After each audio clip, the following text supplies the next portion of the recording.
আসসালামু আলাইকুম। আশা করি সবাই ভালো আছেন, সুস্থ আছেন। আমি আলহামদুলিল্লাহ ভালো আছি।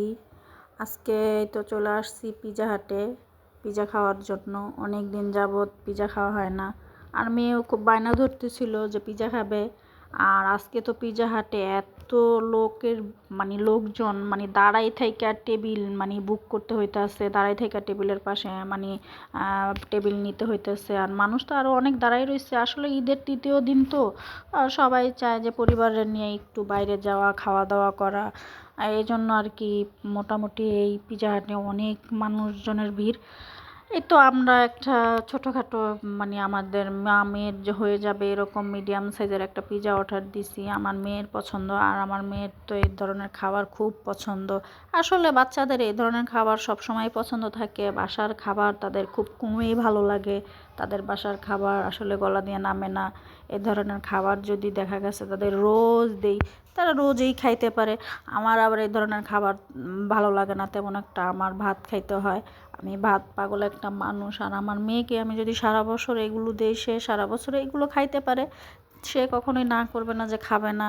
আসলে বাচ্চাদের মুখে এই ধরনের খাবার খাওয়ার রুচি একটু বেশিই থাকে বাসার থেকে, ভাত মাছের থেকে। তো যাই হোক, এবারকার ঈদটা মোটামুটি মানে ভালোই গেছে, এতটা খারাপ যায় নাই। আশা করি আপনাদের সবার ঈদও মোটামুটি ভালো গেছে। আর এখানে আমরা আসলে গল্প করতেছি মা মেয়ে যে আসলে এবার কেমন কেমন জানি গেল ঈদ। শর্টকাটে মনে হইলো পার হয়ে গেছে, রোজাটাও খুব দ্রুত চলে গেছে। এজন্য আর কি বিশ্বাস হইতেছে না যে এত তাড়াতাড়ি ঈদ চলে আসছে, ঈদ শেষও হয়ে গেছে। তো কিছুই করার নাই। যাই হোক, সে তো গল্প করতেছে আর আমার সাথে আর খাইতেছে। আর তার তো এই ধরনের খাবার দেখলে তো মনে করেন গল্পর ঝুড়ি বের হয়ে যায়। আসলে আমি আর আমার মেয়ের ভাগ্য দুজনেরই এক। আমরা আসলে ছোটোবেলায় বাবা হারাইছি। আমি ছোটোবেলা মানে খুব অল্প বয়সে আমার বাবা মারা যায়। বাবাদের ভালোবাসা কি সেটা আমি পাই নাই। আর আমার মেয়েটাও আমার মতোই এরকম যে সেও বাবার ভালোবাসা পায় না। আমাদের কপাল দুজনেরই সেম সেম। কিছুই করার নাই, সবই ভাগ্য। এজন্য যথেষ্ট চেষ্টা করি তাকে সময় দেওয়ার বা তার পছন্দ মতন কিছু খাবার খাওয়ানো।